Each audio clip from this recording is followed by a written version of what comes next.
এটা আমাদের গঙ্গার পাড়, আমাদের গঙ্গা দেখা যায়। এই যে দেখতে পাচ্ছেন গঙ্গা। গেছিলাম একটু দেখাতে, কি সুন্দর আমাদের এখানে জায়গাটা, খুব সুন্দর। গঙ্গা দেখা যাচ্ছে, স্পষ্ট গঙ্গা দেখা যাচ্ছে। এই গঙ্গাটা পুরো আমাদের ওইদিকে চলে গেছে। কত সুন্দর একটা জায়গা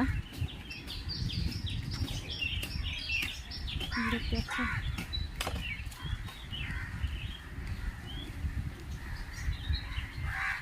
পুরো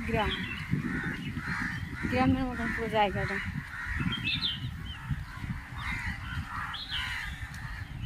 অনেক সুন্দর। এখন হচ্ছে ভাটা, জল নেমে গেছে বলে এইগুলো সব ইয়ে হয়ে আছে, কোন ভাটা।